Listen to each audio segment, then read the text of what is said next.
শুভ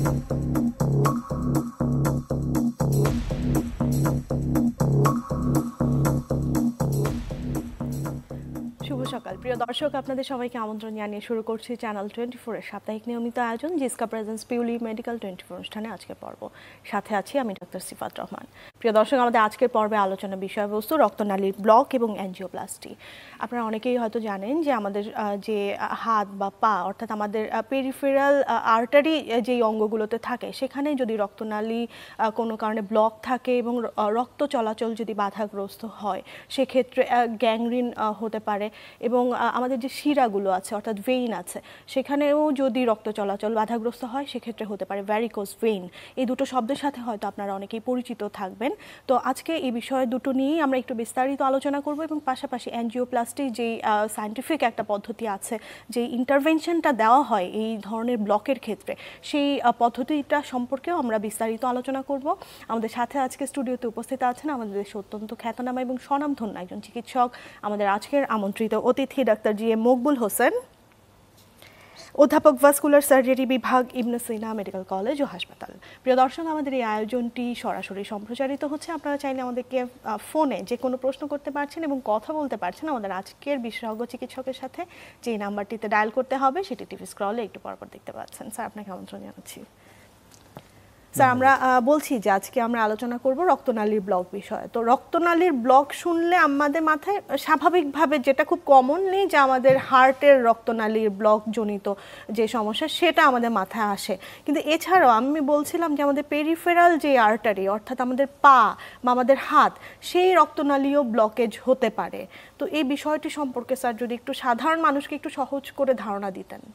না, ধন্যবাদ। সাধারণভাবে কি সবাই হার্টের রক্তনালীর ব্লক এই কথার সাথে জনতা সবাই পরিচিত যে হার্টের রক্তনালীতে ব্লক হলে বুকে ব্যথা হয়, হার্ট অ্যাটাক হয়, দ্রুত চিকিৎসা নিতে হয়। কিন্তু হার্টের যেমন রক্তনালী আছে, এই হার্ট পাম্প করলে এই যে রক্ত সারা শরীরে পৌঁছে যাওয়ার যে নালী আছে যেটাকে আমরা বলি ধমনী, যেভাবে হার্টের রক্তনালীতে ব্লক হলে হার্টের সমস্যা হয়, ব্যথা হয়, একইভাবে কিন্তু আমাদের বুকের মধ্য দিয়ে, পেটের মধ্য দিয়ে, পায়ের মধ্য দিয়ে যে রক্তনালী আছে যেটাকে ধমনী, এই ধমনীতে যদি ব্লক হয় তাহলে কিন্তু সেখানেও বিভিন্ন উপসর্গ হয়। এই উপসর্গগুলোর বিভিন্নভাবে প্রকাশ পায়। যেমন হার্টে যাদের ব্লক আছে তারা কিন্তু কতক্ষণ পরে হাঁটলে বুকে ব্যথা করে।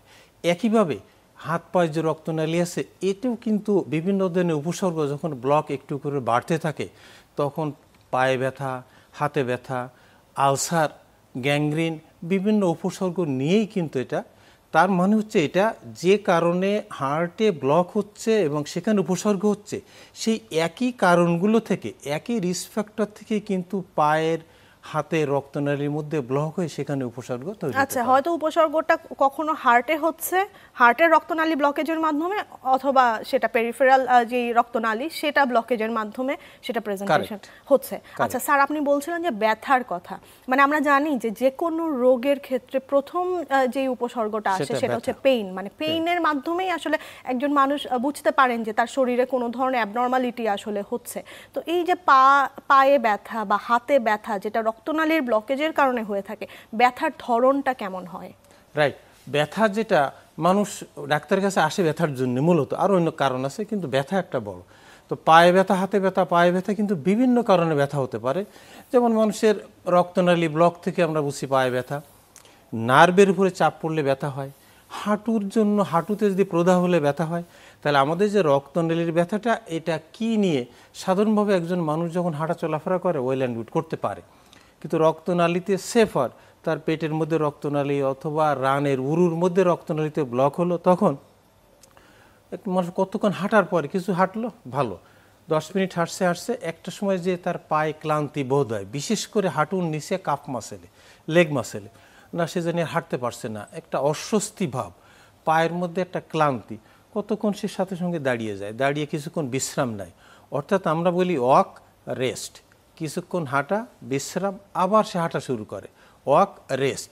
এই যে কতক্ষণ হাঁটার পরে যে পায়ে ব্যথা, বিশ্রাম নিলে যেটা কমে যায় আবার হাঁটতে পারে, এটাকে আমরা বলি যে রক্তনালী ব্লক জনিত যে পায়ের ব্যথা। এবং এটা কিন্তু প্রথম দিকে এরকম থাকে, তারপর রোগটা যখন আরও বাড়তে থাকে তখন শুধু হাঁটা না, যখন সে বসে থাকে বা শুয়ে থাকে তখনও কিন্তু ব্যথাটা তার থাকে। তাহলে প্রথমে এই টার্ম একটা আমরা বলি যে ক্লডিকেশন মেডিকেল ল্যাঙ্গুয়েজে, পরবর্তীতে ব্যথা যখন বাড়তে থাকে, বিশ্রামরত অবস্থায় যখন ব্যথা হয় যেটাকে আমরা বলি রেস্ট পেইন, রেস্ট পিরিয়ডেও তার ব্যথা হচ্ছে। রেস্ট পেইন, এই দুই স্টেজের ব্যথাটা কিন্তু মানুষ বুঝতে পারে না, অনেক সময় লেম্যানরা বুঝতে পারে না, অনেক সময় ডাক্তারদের জন্য বুঝতে সমস্যা হয়। এই ব্যথা কি হাঁটুজনিত, এই ব্যথা কি কোমরজনিত, কেন এই ব্যথা তো আর দেখা যাচ্ছে না তার কোনো, শুধু ব্যথার পর্যায়ে আছে। কিন্তু একটা পর্যায়ে যখন দেখা যায় যে পায়ে আলসার ডেভেলপ করছে, ঘা হয়েছে কোনো একটা জায়গাতে, ঘা শুকাচ্ছে না অথবা গ্যাংগ্রিন হয়েছে, তখন কিন্তু অলরেডি অ্যাডভান্স। ওই সময় কিন্তু সবাই এটা না, এটার একটা অ্যাডভান্স হয়ে গেছে, আর্জেন্ট ট্রিটমেন্ট জরুরি। তখন কিন্তু আর্লি স্টেজে যদি আমরা ডিটেকশনটা করতে পারি তাহলে কিন্তু ওই গ্যাংগ্রিন পর্যন্ত যাবেই না, সেইটা ওই লাইন পর্যন্ত যাবেই না, তার আগে ট্রিটমেন্ট করা সম্ভব। মানে এখানে আপনারা অবশ্যই মানে আর্লি ডিটেকশনের উপরে আমরা সবসময় বলি prevention is better than treatment. তো সেই প্রিভেনশনের মধ্যে যে কারণের জন্য রক্তনালী ব্লক হয়, আগে ওই রক্তনালী ওই রিস্ক ফ্যাক্টরগুলো কন্ট্রোল করা, এবং ওইটাকে ধরা যাক ধূমপান 1 নম্বর কারণ, যেটা এই ধূমপানজনিত কারণে রক্তনালী ব্লক হয়, তাহলে ধূমপানটা একটা বর্জনযোগ্য জিনিস। এছাড়া আছে হাইপারটেনশন, ডায়াবেটিস, রক্তে মানে অতিমাত্রায় চর্বি, কোলেস্টেরলের মাত্রা, তাহলে ধূমপানটা এটা বর্জনযোগ্য, অন্যগুলো নিয়ন্ত্রণযোগ্য।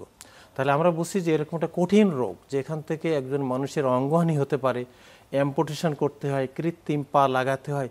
আর্লি স্টেজে একজন ব্যক্তি তার লাইফস্টাইলকে চেঞ্জ করে এই ডিজিজ থেকে, শুধু এটা না, ধূমপানের সাথে হেড টু টো সবগুলোই জড়িত, হার্ট অ্যাটাক আছে, পায়ের গ্যাংগ্রিন আছে, হাতের গ্যাংগ্রিন আছে, প্রত্যেকটা ধূমপানের সাথে। ফলে এটাকে বর্জন করতে হবে, অন্যগুলোকে কন্ট্রোল করতে হবে। তাহলে দেখা যাবে যে আর্লি স্টেজে এই রোগটা হলোই না, হলেও এটা আর্লি স্টেজে ট্রিটমেন্ট করা যায়। এবং যদি অ্যাডভান্স হয়ে যাও তাও কিন্তু আমরা বলবো যে এই যে লাইফস্টাইল চেঞ্জ, এটাকে অবশ্যই লাইফস্টাইল, কারণ আমার এটা ব্লক হয়েছে, আমি বললাম চিকিৎসা দিলাম, কিন্তু আমি আমার ধূমপান বন্ধ করলাম না, হাই রিস্ক ফ্যাক্টরগুলোকে কন্ট্রোল করলাম না, তাহলে আমি যে চিকিৎসা দেবো এটা ইফেক্টিভ হবে না।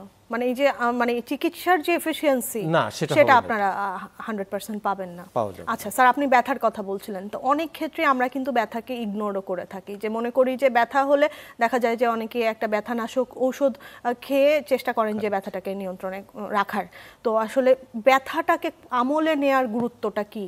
সাধারণভাবে ব্যথা মানুষ মনে করে ব্যথার থেকে অঙ্গহানি যেটা হয়, এটা কিন্তু আমরা যে রক্তনালীর কথা বলছি, এই ব্যথার সাথে কিন্তু একজন মানুষের ধরা যাক কোমরে ব্যথা হয়েছে, এটার সাথে কিন্তু একজন মানুষের পা কাটার সম্পর্ক নাই। জয়েন্টে ব্যথা হয়েছে, এই জয়েন্টের সাথে কিন্তু পা কেটে ফেলার দেওয়ার সম্পর্ক নাই। কিন্তু রক্তনালীর ব্লক হলে পরে এটাকে যদি ইগনোর করা হয় তাহলে কিন্তু মানুষের অ্যাম্পুটেশন, অঙ্গহানির একটা বিষয় রয়ে গেছে। ফলে এখানে আমরা অ্যাওয়ারনেস, আমরা সবসময় বলি যে যারা মেডিকেল ম্যান আছে তারা যখন একজন পেশেন্টকে তারা পাবেন যে তার পায়ে ব্যথা আছে বা হাতে ব্যথা আছে, তাহলে এটাকে কেন ব্যথা, কি কারণে ব্যথা, সারা দেশে সবার মধ্যে এটা ব্যথা আছে, এটা ব্যথার একটা ট্যাবলেট দিলেন, অথবা রুগী দোকান থেকে ব্যথার একটা ট্যাবলেট কিনে খেলো। কিন্তু এই ব্যথাটা কিসের জন্য, কারণটা কিন্তু বেশিরভাগ ক্ষেত্রে আমরা যখন রুগীরা পাই অনেক অ্যাডভান্স স্টেজে চলে আসছে। কেন? অ্যাওয়ারনেসটা ওই পর্যায়ে আমরা বিল্ড আপ করতে পারি নাই, যে খুব অল্পের মধ্যেই কিন্তু এটা ডায়াগনোসিস করা যায়। বিশেষ করে একজন মেডিকেল ম্যান কিন্তু ডায়াগনোসিস করতে পারেন। উনি যদি দেখেন যে একজন পেশেন্টের পায়ে ব্যথার কথা বলছে, হাতে ব্যথার কথা বলছে, সিম্পলি আমরা সব ডাক্তার কিন্তু আমরা পালস দেখি, আমরা এই পালস আছে কি নেই, একজন পালস উইক হয়ে গেছে, কোনো একজন মানুষের যদি পায়ে ব্যথার কথা বলছে, হাতে ব্যথার কথা বলছে, সাথে যদি এমন হয় যে তার পালসটা দুর্বল, হাতে পায়ে প্রেশার পাওয়া যায় না, অথবা এখন কিন্তু যে পালস অক্সিমেট্রি কিন্তু ঘরে ঘরে আছে, যেটা করোনাকালে আমরা অভ্যস্ত হয়েছি অক্সিজেন লেভেল দেখতে। এই পালস অক্সিমেট্রি যদি হাতে পায়ের আঙুলে লাগানো যায় তাহলে দেখা যাবে যে পালস অক্সিমেট্রির 90 নিচে স্যাচুরেশন নেমে আসছে। তাহলে কিন্তু আমরা বুঝতে পারি যে না, রক্তনালীতে কিন্তু ব্লক হয়েছে। এবং এটা অ্যালার্মিং। যদি এটাকে সাধারণ অন্য ট্যাবলেট বড়ি, প্যারাসিটামল, অন্য ব্যথা জাতীয় ওষুধ দিয়ে এটাকে চিকিৎসা করতে যাওয়া হয় তাহলে একসময় খুব এটা অ্যাডভান্স স্টেজে চলে যাবে। শুধু তা না, এখন আমরা যেটা বললাম যে রিস্ক ফ্যাক্টর কন্ট্রোল করে যেমন এটাকে রোগটা হলো না এটা সম্ভব, আবার রোগটা প্রথম দিকটা যেটা বলছিলাম কত দূর হাঁটলে পায়ে ব্যথা করে, আবার বিশ্রাম নিতে হয়, আবার হাঁটতে হয়, এটা কিন্তু ওষুধে ভালো হয়ে যায়। মানে শুরুতেই যদি চিকিৎসকের কেউ যদি ধূমপান বন্ধ করে, রিস্ক ফ্যাক্টর কন্ট্রোল করে, এবং বাজারে বিভিন্ন ওষুধ পাওয়া যায় যে ওষুধ দিয়ে এই রক্ত সরবরাহ বাড়ানো যায়, ট্যাবলেটের মাধ্যমে রক্ত সরবরাহ বাড়ানো যায়। সেই রক্ত সরবরাহ বাড়াতে পারলে সে যে কত দূর হাঁটার পরে, আমাদের কাছে অনেক রুগী যারা আর্লি স্টেজে আসে, আমরা তাদেরকে বলি যে আপনার কোনো কিছু লাগবে না, কোনো অপারেশন লাগবে না, রিং বসানোর কোনো দরকার নেই, আপনি যে স্টেজে আসেন শুধু ধূমপান বন্ধ করেন, রিস্ক ফ্যাক্টর কন্ট্রোল করেন, আর রক্ত সরবরাহ বাড়ানোর যে ওষুধ বাজারে পাওয়া যায় এই ওষুধ দিয়ে কিন্তু মানে লাইফস্টাইল মডিফিকেশন এবং পাশাপাশি মেডিকেশন, এই দুটোর মাধ্যমে রোগী একদমই সুস্থ থাকতে পারে। রোগী একদম এটা। কিন্তু এখানে মানে শর্তটা হচ্ছে যে তাকে অবশ্যই আর্লি ডিটেকশন মধ্যে ওই স্টেজে, কোন স্টেজে, যে স্টেজে আমরা বলছি হাঁটলে পায়ে ব্যথা করে, বিশ্রাম নিতে হাঁটতে হয়, এই স্টেজে ওষুধের সবচেয়ে ভালো কাজ। মানে তিনি যদি কনসার্ন থাকেন যে ব্যথাটাকে তিনি যদি আমলে নেন, এবং মানে অনেক ক্ষেত্রে আমরা মনে করি যে ব্যথা এমনি হচ্ছে, এটা সেরে যাবে, বেশিরভাগ ক্ষেত্রে রোগীরা দেখা যায় যে তাদের অ্যাওয়ারনেসের অনেক সময় আমরা চিকিৎসকরাও একটু দেখা গেল যে আমরা এটা দেখছি, আমরা মনে করছি মোস্ট কমন কারণ তো সায়াটিকা থেকে হয়, অস্টিওআর্থ্রাইটিস থেকে হয়, অন্যগুলোর থেকে হয় আর কি। তার সাথে এটা মাথায় রাখতে হবে যে না, এজেড পিপল যারা আছে, যারা ধূমপায়ী আছে, তাদের রক্তনালী থেকেও পায়ে ব্যথা হতে পারে। এটা আমাকে চিকিৎসক কমিউনিটিকে মাথায় রাখতে হবে। এটার সাথে কি বয়সের একটা সম্পর্ক? সাধারণত বলা হয় যে এই ধরনের হার্টের মানে হার্ট অ্যাটাক, হার্টের পেইন, পায়ে রক্তনালী ব্লক, এগুলো ইউজুয়ালি বয়সের সাথে অ্যাডাল্টের ক্ষেত্রে হয়। ব্যতিক্রম আছে, ধূমপানের সাথে আমরা যেটা বার্জাস ডিজিজ বলি, যেটা আমরা ডক্টররা এই টার্মের সাথে কেউ পরিচিত, তাদের কিন্তু ইয়াং এবং পুরুষ যারা চেইন স্মোকার তাদের কিন্তু এটা হয়, এবং তাদের ক্ষেত্রে দেখা গেছে যে আর্লি স্টেজে প্রকাশ পায়। তবে এখনকার দিনে আমরা দেখছি যে না, অ্যাথেরোস্ক্লেরোটিক প্রসেসে অর্থাৎ রক্তনালী ব্লক জনিত কারণেই বেশিরভাগ মানুষের রক্তনালীর গায়ে যে ধীরে ধীরে চর্বি জমতে থাকে এবং রক্তনালীর যে আয়তনটা সেটাকে সংকুচিত করে ফেলে। আচ্ছা স্যার, একটা বিষয় আমি একটু জানতে চাই যে এই যে আলসার নিশ্চয়ই প্রথমে একটা ছোট্ট ঘা দিয়ে শুরু হয়, তো আসলে সেই ঘায়ের ধরনটা কি? মানে রোগী আসলে কিভাবে বুঝবে যে তার পায়ে রক্তনালীর ব্লকজনিত কারণে কোনো ঘা বা কোনো ক্ষত সৃষ্টি হয়েছে?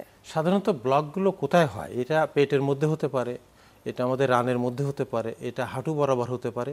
কিন্তু যখন উপসর্গ বা আলসারটা হয়, আলসার কিন্তু প্রথমে পেটে, উরুর মধ্যে, হাঁটু বা পায়ে না, আলসারগুলো হয় কিন্তু সাধারণত ফুট, যেটা ফুট এবং ফুটের যে টোগুলো আছে, আঙ্গুলগুলো আছে, আঙ্গুলের টিপে সাধারণত হয়। অর্থাৎ কারো যদি পায়ে আলসার হয়, এই আলসারের লোকেশনটা যদি হয় আঙ্গুলের, পায়ের আঙ্গুলের মাথায়, টিপে যদি হয়, সোল অফ দ্য ফুটে যদি হয়, হিলে যদি হয়, অথবা ফুটের উপরের দিকে যদি হয়, তাহলে আমরা সন্দেহ করি যে এখানে তার রক্তনালী গঠিত এটা আলসার হচ্ছে। ধরা যাক ডায়াবেটিক পেশেন্টের কিন্তু আলসার পায়, রক্তনালী ব্লকজনিত কারণ কিন্তু পায়ে হয়। ডায়াবেটিক পেশেন্টের কিন্তু যেটা আলসারটা হয় মোস্টলি প্রেশার এরিয়াতে হয়, হিলে হয়, টিপ অফ দ্য টোজের যেখানে প্রেশার এরিয়াতে হয়। কিন্তু আমরা রক্তনালী ব্লকজনিত কারণে এইসব জায়গা ছাড়াও কিন্তু হোল দা একটা আঙ্গুল, পুরো আঙ্গুলটাই গ্যাংগ্রিন হয়ে গেল, পুরা ফুটটা গ্যাংগ্রিন হয়ে গেল, এটা হতে পারে। হাতের আঙ্গুলগুলো গ্যাংগ্রিন হয়ে গেল, হাতের আঙ্গুল, পায়ের আঙ্গুল। তো এগুলোতে আমরা যখন আলসার, আমরা একটা ছবিতে ধরা যাক এইখানে একটা ছবি যদি দেখাই এখানে দর্শকদের জন্য, যে একজন মানুষের পায়ে প্রথমে কিন্তু তার আলসার ছিল, এই আলসার একটা পর্যায়ে ইগনোর করতে করতে তারপর কিন্তু একটা আঙ্গুলে কিন্তু একটা অংশ, বড় অংশ কিন্তু এটা ক্ষতিগ্রস্ত হয়েছে। ক্ষতিগ্রস্ত হয়ে আমরা দেখতে পাচ্ছি যে তার যেটা আমরা বলি বৃদ্ধ আঙ্গুল, যেটা সেই আঙ্গুলটা কিন্তু অলরেডি ড্যামেজ, এবং এটা কিন্তু একটা ড্রাই গ্যাংগ্রিন, যেটা এই পর্যায়ে কিন্তু চলে গেছে এটা। তাহলে আমরা বলবো যে আলসার যে জিনিসটা, আমরা ঘা যেটা অ্যালার্মিং, যেটা আলসার মানে রোগটা কিন্তু অ্যাডভান্স হয়ে গেছে এটা, এবং আলসার পর্যায়ে যদি চিকিৎসা করা না হয় এর পরের পর্যায়ে কিন্তু গ্যাংগ্রিন, তখন কিন্তু অ্যাম্পুটেশন করা ছাড়া, মানে পুরো মানে আঙ্গুলটা বা পুরো পা যদি ছড়িয়ে যায় তখন অ্যাম্পুটেশন করা ছাড়া কিন্তু কেটে ফেলতে হয়। ওয়ে নাই। তবে আমরা এই যে আলসারটা আমরা দেখতে পেলাম, এই আলসারটা রক্তনালীর ব্লকজনিত কারণে কিনা একজন পেশেন্ট হয়তো সন্দেহ করতে পারে আমার পায়ে ঘা হয়েছে, ওনার তো আর ডায়াগনোসিস জটিল, কিন্তু একজন চিকিৎসক কিন্তু উনি পায়ে যদি পালসে হাত দেন, হাত দেওয়ার সঙ্গে উনি বুঝতে পারবেন পায়ে পালস নাই, এটা রক্তনালীতে ব্লকজনিত কারণে হয়েছে। আরও এক ধাপ আগালে কিন্তু একটা আল্ট্রাসাউন্ড পরীক্ষা করলে কিন্তু দেখা যাবে যে ওখানে রক্তনালীতে ব্লক হচ্ছে, এখানে রক্ত ঠিক মতো আঙ্গুলে যাচ্ছে না, প্রবাহিত হচ্ছে না। তাহলে কিন্তু আল্ট্রাসাউন্ডের, অর্থাৎ চোখে দেখে একটা ডায়াগনোসিস, আমরা বলি ভাস্কুলার সার্জারি যে রোগগুলো চোখে দেখে রোগী নিজের থেকে একটা অ্যাসেস করতে পারে, ডক্টর করতে পারে। সিম্পল আল্ট্রাসাউন্ড পালস থেকে বোঝা যায়, আল্ট্রাসাউন্ড পরীক্ষা থেকে কিন্তু ডায়াগনোসিস বোঝা যায়। তার মানে খুব বেশি জটিল যে ইনভেস্টিগেশন বা খুব এক্সপেন্সিভ ডায়াগনোসিস জটিল কিছু না, চোখে দেখে করা যায়, আল্ট্রাসাউন্ড পরীক্ষা পালস এক্সামিনেশন করে করা যায়।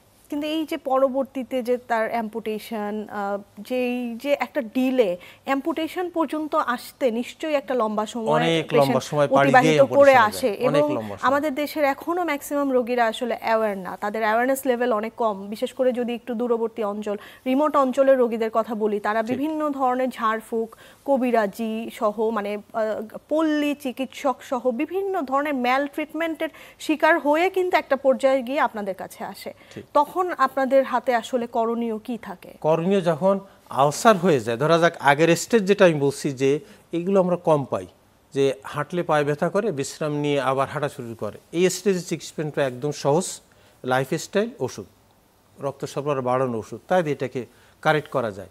কিন্তু যখন আলসার স্টেজে যায় তখন তার মানে আমরা বলি কারো যদি পায়ে আলসার ডেভেলপ করছে, তার রক্তনালী বিভিন্ন জায়গায়, একটা লেভেলে না, মাল্টি লেভেলে তার এটা ব্লক হয়েছে।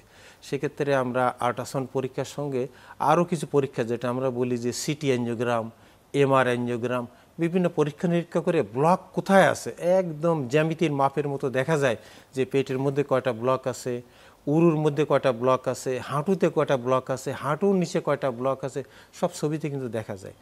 এই ব্লকগুলো দেখতে পেলে তখন অতীতে একসময় ছিল যে আমরা এগুলো কাটাছেঁড়া করে বাইপাস অপারেশন করে চিকিৎসা করতাম। আধুনিক কালে আমরা কিন্তু মিনিমালি ইনভেসিভ কাটাছেঁড়া ইউজুয়ালি অনেক ক্ষেত্রে করার দরকার হয় না। এগুলোতে আমরা বেলুন এনজিওপ্লাস্টি, অর্থাৎ যেখানে রক্তনালীটা ব্লক বা চিকন হয়ে গেছে, বেলুন দিয়ে কাটাছেঁড়া না করে এটাকে বেলুন দিয়ে মোটা করিয়ে দেওয়া হয়। ক্ষেত্র বিশেষে বেলুন দিয়ে মোটা করার পাশাপাশি ওখানে আমরা রিং, যেটাকে হার্টে যেমন রিং বসানো যায়, শরীরের যে কোনো জায়গাতে যদি এটা রক্তনালী চিকন হয় অথবা ব্লক হয়ে যায়, তাহলে সেখানেও কিন্তু রিং বসিয়ে রক্তনালী চালু করা যায়। অর্থাৎ কখনো যদি আলসার ডেভেলপ করলো, ulcer is a alarm, don't wait, if you wait limb may be lost. Ulcer হয়েছে, চিকিৎসা না করলে এখন যদি ইগনোর করা হয়, পা বা হাত কাটা যেতে পারে। ফলে কোনো কারণে কারো যদি আলসার হয়, ধরা যাক কেউ লেম্যান, আমজনতা, উনি জানেন না যে ওনার রোগটা কি হয়েছে, কিন্তু এই রোগটার একটা ভয়াবহ পরিণতি আছে, উনি যেন আর অপেক্ষা না করেন, আলসারের চিকিৎসা করার জন্য যেন উনি যথোপযুক্ত জায়গাতে যারা এইটা ডিল করে, বাংলাদেশের কনটেক্সটে ওষুধে ডিল করে, ফিজিশিয়ানরা করেন। কিন্তু আলসার যখন হয় তখন শুধু ওষুধ না, ইন্টারভেনশন দরকার। সেক্ষেত্রে ভাস্কুলার সার্জন যারা আছে, তাদের ভাস্কুলার সেন্টার যেখানে আছে, সেখানে গেলে পরে দেখা যাবে যে পরীক্ষা নিরীক্ষা করে এই আলসারকে ওষুধ, বেলুন এনজিওপ্লাস্টি, স্টেন্টিং, ক্ষেত্র বিশেষে বাইপাস করলে এই আলসারকে হিল করা সম্ভব। আলসারকে হিল করতে পারলে কিন্তু উনি ওনার নতুন একটা জীবনে উনি ফিরে যাবেন। কেন? পা কেটে ফেললে হলে কিন্তু উনি একটু নিজের জন্য ভার, পরিবারের জন্য ভার, উনি সমাজের জন্য কিন্তু ভার হয়ে গেলেন। কোয়ালিটি অফ লাইফ, সেটা অনেক বেশি কোয়ালিটি অফ লাইফ, তিনি স্বাভাবিক জীবন যাপন করতে পারবেন না। তার যে আগের যে অ্যাক্টিভিটিগুলো ছিল, তার ইকোনমিক অ্যাক্টিভিটি ছিল, সেটা হয়তো তিনি আর করতে পারবেন না আগের মতো। আচ্ছা স্যার, আমি একটু বিষয় জানতে চাই যে যাদের হার্টের রক্তনালীতে ব্লক আছে, তারা আসলে কতটুকু ঝুঁকিতে থাকে যে তাদের পরবর্তীতে যে পেরিফেরাল রক্তনালী, সেখানে ব্লক তৈরি হওয়ার? কারেক্ট, এই প্রশ্নটা আসে যে ধরা যাক হার্টের রক্তনালী উনি এটা ডিটেকশন হয়েছে, এবং আমাদের কাছে কিন্তু যেসব পেশেন্টরা আসে তাদের মধ্যে একটা বিরাট অংশ হার্টের রক্তনালীতে ব্লক, হাত পায়ের রক্তনালীতে ব্লক, শুধু এখানে না, ব্রেনের রক্তনালীতে, ক্যারোটিড রক্তনালীতে ব্লক থাকে। যে রিস্ক ফ্যাক্টর আমরা বললাম যে ধূমপান, হাইপারটেনশন, ডায়াবেটিস, যেসব রিস্ক ফ্যাক্টর থেকে হার্টের রক্তনালীতে ব্লক হয়, একই কারণেই কিন্তু হাত পা এবং ব্রেনের রক্তনালীতে ব্লক হয়। ফলে যখন যার হার্টে ব্লক হয়েছে, তার কিন্তু হাত পায়ের রক্তনালীও এগুলো কিন্তু ইভালুয়েট করা হয়। এই হলো কার্ডিওলজিস্ট, উনি ভালো করেই জানেন যে হার্টে ব্লক হয়েছে, হাত পায়ের রক্তনালীতে পালস ইভালুয়েশন, আল্ট্রাসাউন্ড পরীক্ষা এগুলোতে করা হয়। একটা সার্টেন পার্সেন্টেজ দেখা যায় হার্টে ব্লক আছে হাত পায়ের রক্তনালীতে, এবং কমন কিছু ড্রাগ আছে যেটা হার্টের রক্তনালীর ব্লকের জন্য ব্যবহার করা হয়, হাত পায়ের রক্তনালীতে একই সাথে সবগুলোর জন্য করা হয়। কিন্তু যেটা হয়, চেস্ট পেন হলে মানুষ যতখানি অ্যালার্মনেস নিয়ে আসে, হাত পায়ের রক্তনালীতে ব্যথা তো অনেক কারণ, এবং সে এটা মনে করে যে এটার সাথে জীবন রিলেটেড, হাত পায়ের সাথে হলো ঠিক আছে, অন্য কি কারণ আছে, আঙ্গুলে হইছে। আমরা একটি ফোন কল নিয়ে আসি, আমাদের সাথে দর্শক অপেক্ষা করছেন। হ্যালো দর্শক, আসসালামু আলাইকুম। হ্যালো হ্যালো দর্শক, শুনতে পাচ্ছেন? জি, আসসালামু আলাইকুম। জি, ওয়ালাইকুম আসসালাম। আপনার নাম বলে প্রশ্নটি করুন। জি, আমার নাম মোহাম্মদ নাজমুল হক, আমি দিনাজপুর থেকে বলছি। জি, আমরা শুনতে পাচ্ছি। জি, দর্শক, ওই আমরা শুনতে আমার পাচ্ছি, আপনার মায়ের প্রশ্নটি করুন।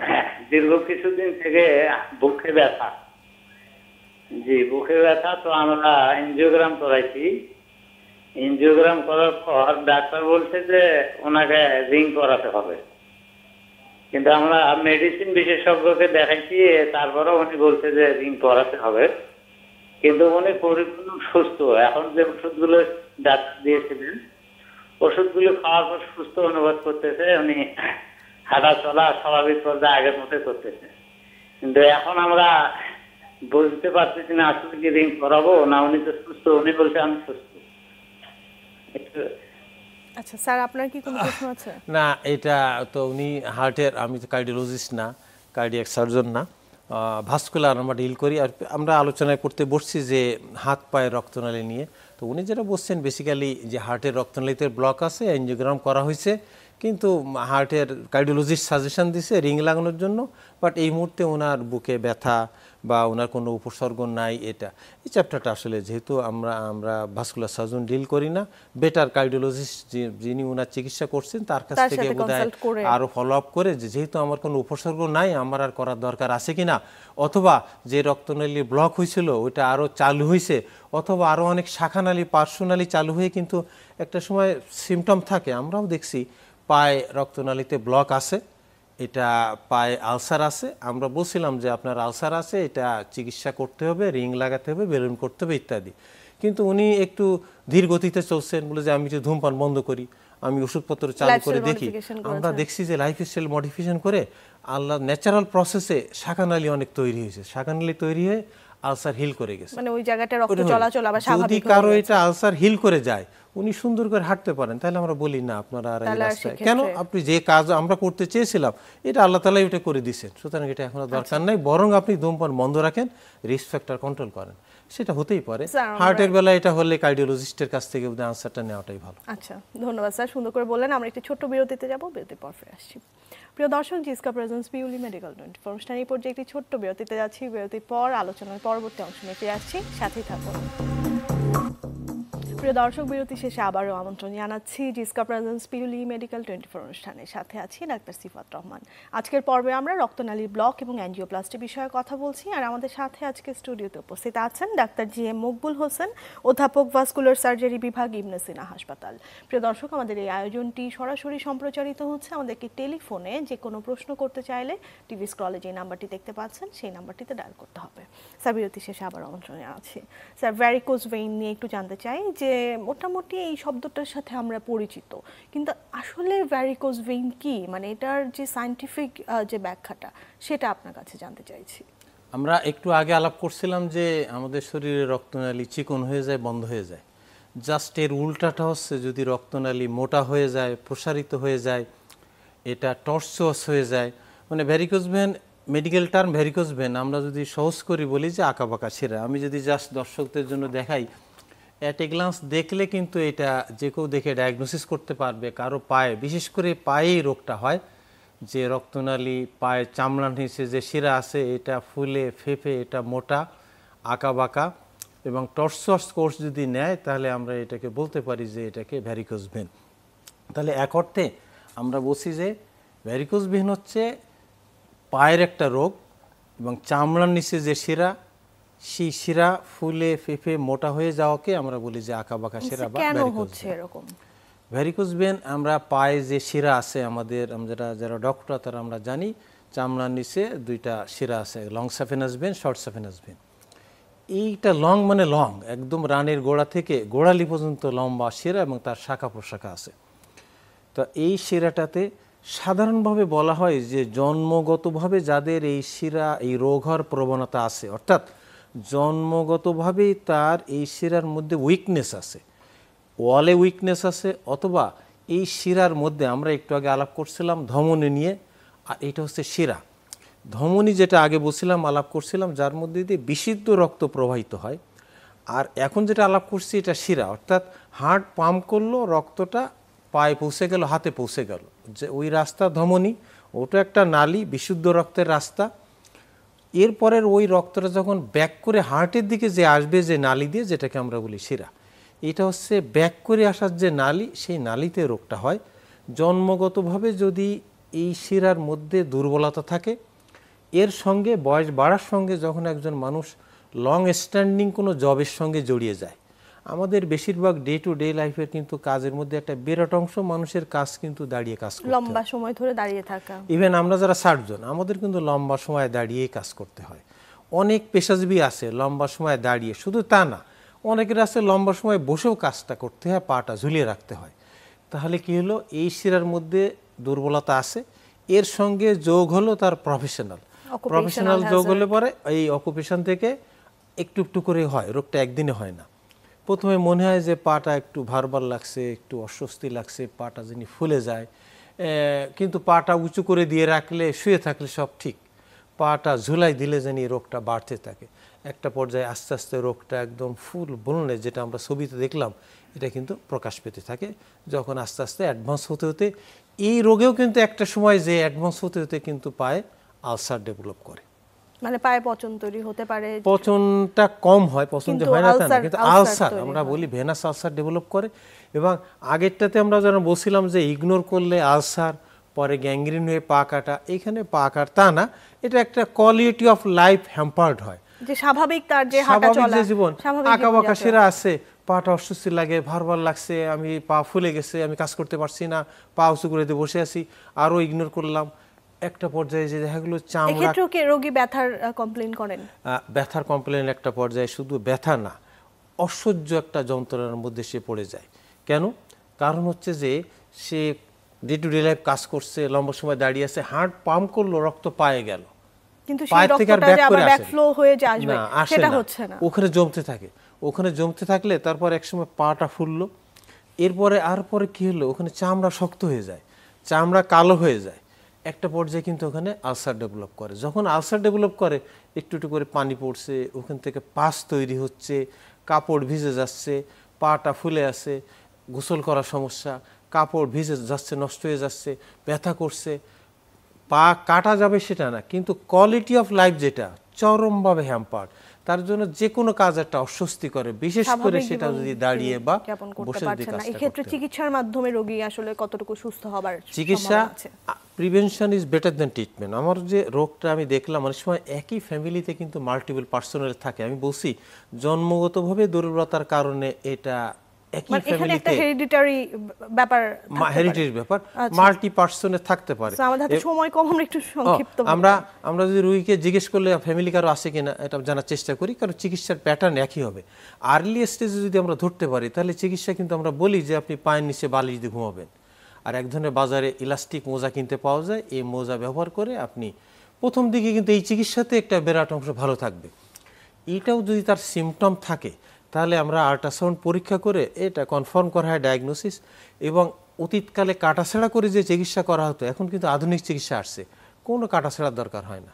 এটা ছিদ্র করে, লেজার, আরএফএ, দুইটা পদ্ধতি আছে, এই পদ্ধতির মাধ্যমে কিন্তু এটাকে ফুটো করেই পুরা একদম তার আঁকাবাঁকা সেটাকে চিকিৎসা করা সম্ভব। শুধু তা না, এখন আরও অ্যাডভান্স টেকনোলজি আসছে, এই টেকনোলজিতে কোনো দেওয়া লাগে না, লেজার বা আরএফএ না, এক ধরনের গ্লু পাওয়া যায়। এই গ্লু এই শিরার মধ্যে দিলে, এই যে শিরাগুলো আক্রান্ত শিরা, এই শিরাগুলো কম্পিউটারের মাধ্যমে দেখে দেখে এগুলোকে চিকিৎসা করা যায়। আমরা বলছি যে এই রোগটা দেখে ডায়াগনোসিস, এটা কিন্তু মেডিকেল ম্যান না, একজন কিন্তু নন মেডিকেল আক্রান্ত রোগী, উনি যদি আমি যে ছবি দেখালাম আঁকাবাঁকা শিরা, উনি এটা দেখলে কিন্তু নিজের থেকে একটু গেস করতে পারে যে আমার পায়ে একটা নালি জানি প্রসারিত, মোটা হয়ে গেছে। এবং এই আমাদের সময় শেষ, একদম যদি বলি যে এক লাইনে দর্শকদের জন্য, এক লাইন দর্শক, এই রোগটা অনেকের মধ্যেই আছে, বিদেশগামী লোকদের মধ্যে আছে, প্রেগনেন্সির সময় ডেভেলপ করে। চিকিৎসা কোনো জটিল কিছু না, রোগ দেখে ডায়াগনোসিস, আল্ট্রাসাউন্ড পরীক্ষা করে, এবং আমাদের দেশেই কিন্তু সব আধুনিক পদ্ধতিগুলো আছে যেখানে কাটাছেঁড়া না করে এই রোগ চিকিৎসা করা সম্ভব এবং ভালো থাকা সম্ভব। চিকিৎসকের উপর ভরসা রেখে সঠিক সময়ে চিকিৎসকের কাছে আসতে হবে। আর আপনাকে অসংখ্য ধন্যবাদ আমাদেরকে সময় দেওয়ার জন্য। সবাইকে ধন্যবাদ। প্রিয় দর্শক, আমাদের আজকের পর্বে আলোচনা ছিল এই পর্যন্তই। আশা করছি আপনারা উপকৃত হয়েছেন। আপনাদের সাথে দেখা হবে সামনের পর্বে। ভালো থাকুন, সুস্থ থাকুন।